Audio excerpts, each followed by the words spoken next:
পৌঁছে গেছি Mandela. Wow, এই সেই বুদ্ধ মূর্তি, আর এখানেই রয়েছে 108টা মনেস্ট্রি। ঢুকে পড়েছি শান্তি ভ্যালিতে।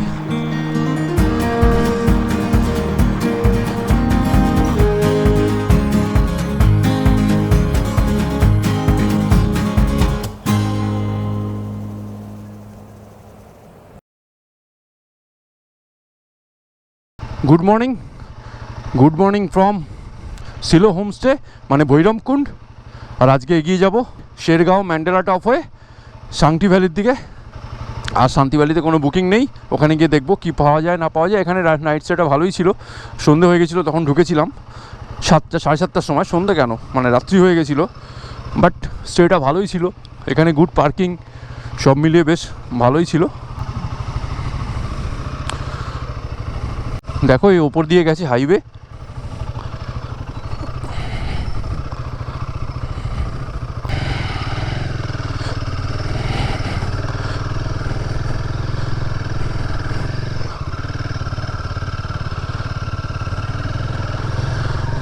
চলো বেরিয়ে পড়লাম সিলো হোমস্টে ছেড়ে। আমরা প্রথমে যাব শেরেগাঁও হয়ে ম্যান্ডেলা টপ। আজকে ওয়েদারটা সারা রাত বৃষ্টি হয়েছে, তার ফলে একটু ওভারকাস্ট রয়েছে, মানে ভিউগুলো হয়তো ভালো পাবো না। চলো দেখা যাক। আর এদিকে বৃষ্টি হলে এপ্রিল মাসের শুরু তো, ওপরের দিকে বরফ পড়ে যাওয়ার চান্স থাকবে, তো সেটা একটা প্রবলেমেটিক। শুরু হয়ে গেল পাহাড়।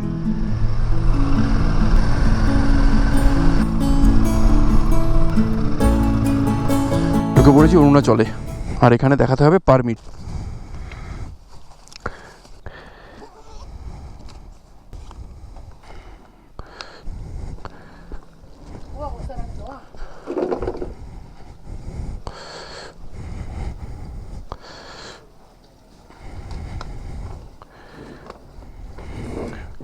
तो ऑनलाइन किया था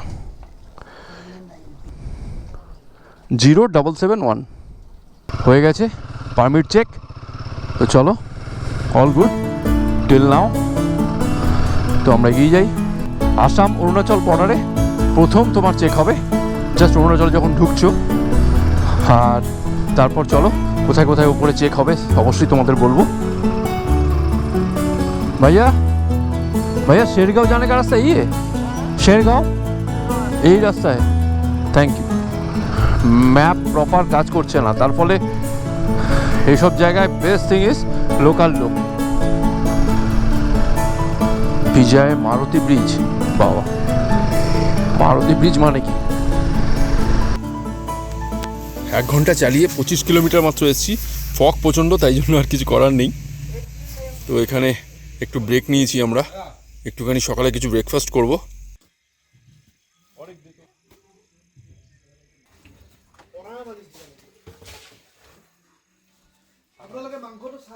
তাহলে দার্জিলিং এর মতো পপুলারিটি পেল না কেন?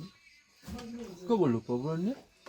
মানে দার্জিলিং এমনি প্রচন্ড পপুলার, অরুণাচল কি অত পপুলার? মানেটা কি? মানে অরুণাচলের ট্যুরিজম কি খুব? দেখো চারিদিকে কিরকম ফগ, যত উপরে উঠছি তত ফগটা বাড়ছে। ওরে সাবাস, কিচ্ছু দেখতে পাচ্ছি না তোর ভাই। হ্যাজার্ড লাইটটা জ্বালিয়ে দিয়েছি, নাহলে সামনের গাড়ি পাট করে আমাকে দেখতে পাবে না। মানে এরকম সিচুয়েশানে তোমাকে যদি ফগ ল্যাম্প থাকে, তার মধ্যে যদি ইয়েলো ফিল্টার থাকে, তাহলে সেটা জ্বালিয়ে দাও, অথবা হ্যাজার্ড লাইটটা জ্বালিয়ে দিও, তাহলে তোমার সামনের গাড়ি তোমাকে দেখতে পাবে। আসলে মুশকিলটা হচ্ছে হ্যাজার্ড লাইটটা এত মিসইউজ হয় হাইওয়েতে, বড় বড় রাইডাররাও দেখি এটা জ্বালিয়ে চলতে থাকে দিনের বেলা। কেন যে কি এটার যে মানে বুঝিই না। তো প্লিজ তোমরা যারা রেসপন্সিবল রাইডার, তারা অন্তত এটাকে মাথায় রেখো, হ্যাজার্ড লাইটটা এমনি এমনি কেউ জ্বালায় না, এটা প্রয়োজনেই জ্বালাও। দেখো সামনে এরাও জ্বালিয়েছে, এটা প্রয়োজনেই জ্বলুক। তুমি যদি সবসময় হ্যাজার্ড লাইট জ্বালিয়ে দাও, তাহলে আর তোমার কাজের সময় যখন হ্যাজার্ড লাইট জ্বালিয়েছো, তখন লোকে ভাববে যে বাইকাররা তো ওটা জ্বালিয়েই রাখে। So what's the problem? ওটা কোনো প্রবলেমই নয় ওদের, বাট হ্যাঁ তুমি প্রবলেমে পড়লেই তো জ্বালাবে। সো একটু খেয়াল রেখো এটা, কারণ এটা আমাদের সবার সেফটির জন্যই সুবিধা। দেখো প্রায় 2.5 ঘন্টা গাড়ি চালিয়ে ফেলেছি, এসছি মাত্র 41 কিলোমিটার। মানে বুঝতে পারছো তো, বেশি জোরে চালাতেই পারছি না, এত কার্ভ। আর হ্যাঁ, মাঝে অবশ্য 8 ঘন্টা একটু ব্রেকফাস্ট করতে দাঁড়িয়েছি।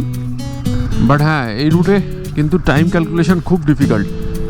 মানে 180 কিলোমিটার মতো আজকে যেতে হবে, তাতে ভেবেছিলাম খুব সহজে পৌঁছে যাব, কিন্তু বাপরে বাপ, এত সোজা নয় পাহাড়ি রাস্তায়। ফ্ল্যাগগুলো কি সুন্দর লাগে, দেখো রোদটা পড়ে না, বেশ ভালো লাগছে এবার।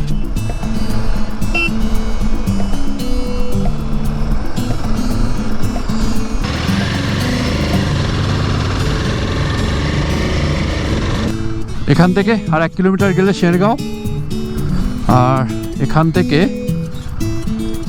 লেফট টার্ন নিলে আমরা পৌঁছে যাব ম্যান্ডেলা টপের দিকে।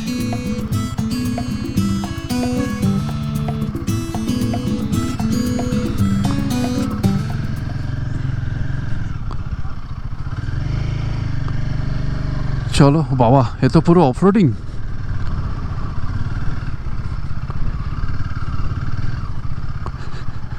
दीदी मैंडेला टॉप जाने का रास्ता ये, मैंडेला टॉप जाने का रास्ता, मैंडेला टॉप यहाँ से ही रास्ता है ना? ठीक है, थैंक यू। हाँ अच्छा, ये इधर से जाते ऊपर? हाँ अच्छा, okay okay okay, thank you thank you. একটু আসার পরই কিন্তু ভালো রাস্তা পেয়ে গেছি আবার।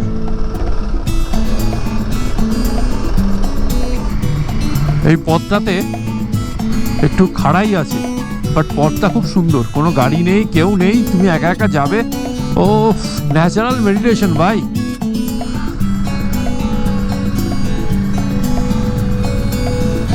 রাস্তায় চলতে চলতে হঠাৎ করে একটু দাঁড়িয়ে পড়েছি, তার কারণ হচ্ছে একটা অদ্ভুত আওয়াজ হচ্ছে এখানে, ঝিঝি পোকার ডাকের মতো। আদৌ ঝিঝি পোকা কিনা বুঝতে পারছি না, তোমরা নিশ্চয়ই শুনতে পাচ্ছ।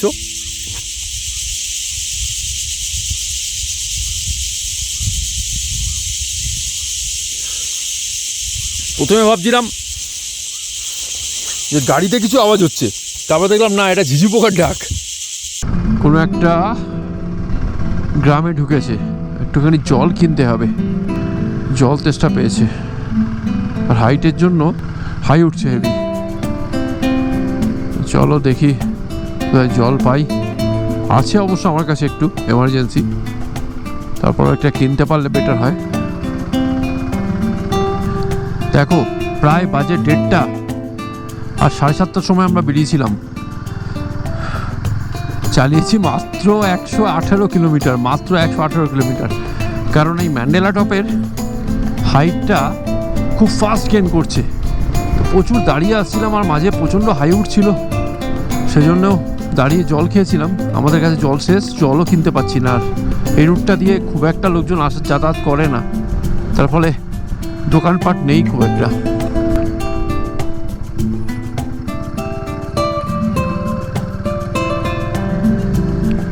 ওপরে বাড়িগুলো না, কিসের বাড়ি ঘর কে জানে, কেউ নেই।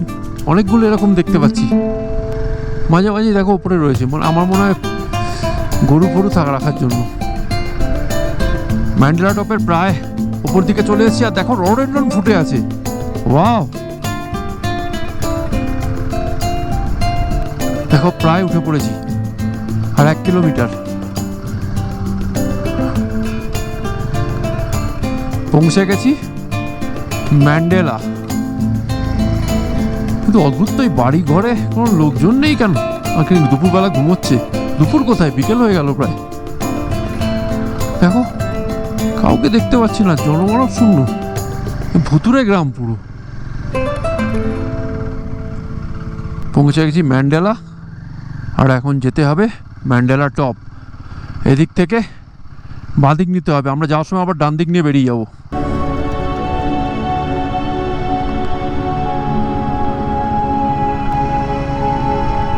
বাহ, জায়গাটা ফাটাফাটি, না উঠলে মিস করতাম। ওরে দূরে দেখো, হাই স্পিড দেখা যাচ্ছে অনেকগুলো। ওয়াও, দেখো এখান দিয়ে গেলে ম্যান্ডেলা টপ 108 মানে এখানেই রয়েছে সেই 108টা মনেস্ট্রি।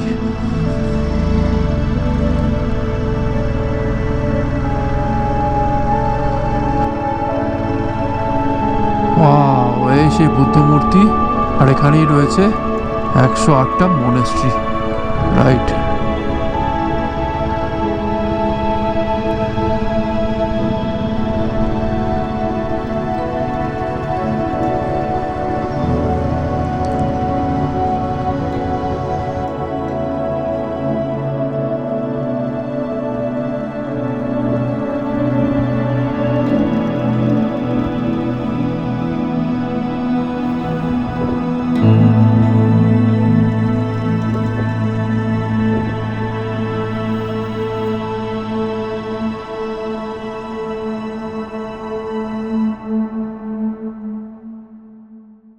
ম্যান্ডেলা টপ থেকে ঘুরে এবার যাচ্ছি দিরাংয়ের দিকে, আর দিরাং হয়ে যাব শান্তি ভ্যালি। আর এখান থেকে দেখাচ্ছে 34 কিলোমিটার, টাইম লাগবে মোটামুটি 1.5 ঘন্টা মতো। বাহ, জায়গাটা খুব সুন্দর। ওয়াও,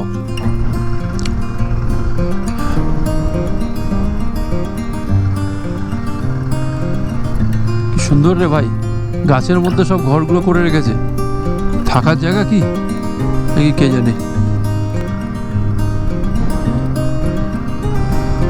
পৌঁছে গেছি সীমান্ত বস্তি, আর এখান থেকেই সামনে গিয়ে নিতে হবে বাঁদিক, আর তারপরে 7 কিলোমিটার যেতে হবে शांति वैली জন্য। भैया शांति वैली जाने का रास्ता किधर है?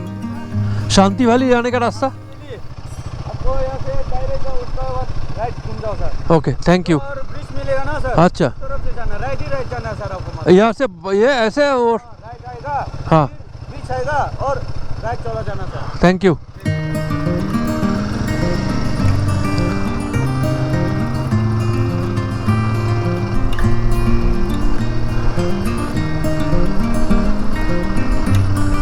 এইখান থেকে নিতে হবে রাস্তা।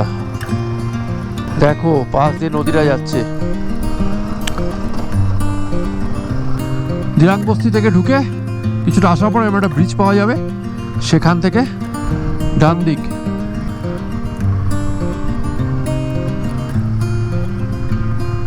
দেখো অপোজিট সাইডে দিরাং বস্তি, আর ব্রিজ ক্রস করে আমরা আবার এদিকে চলে এলাম, ঢুকে পড়েছি শান্তি ভ্যালিতে। যদিও এই সাইডটা এখন সূর্যের আলো চলে গেছে, কিন্তু তার মধ্যেও বুঝতে পারছি জায়গাটা অপূর্ব কিন্তু হবে, সূর্যের আলোটা যখন পড়বে। আমাদের খুঁজতে হবে একটা হোমস্টে, যেটা হচ্ছে শান্তি ভ্যালিতে। শান্তি ভ্যালিতে এসে শান্তি মনে হচ্ছে না পাবো, কারণ এখানে রিভার সাইড, এখানে একজন আমাকে বললো রিভার সাইড কোনো বুকিং নেই, কোনো হোমস্টেই পাবেন না, রোড সাইড যদি চান পেয়ে যাবেন। তো দেখি তাও একবার শান্তির খোঁজে যদি রিভার সাইড কিছু পাওয়া যায়। ওয়েলকাম টু শান্তি।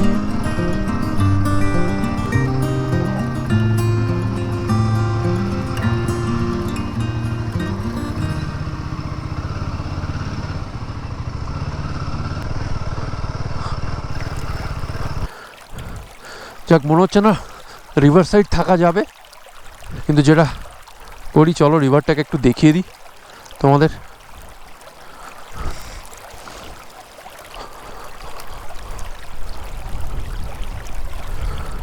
ওয়াও,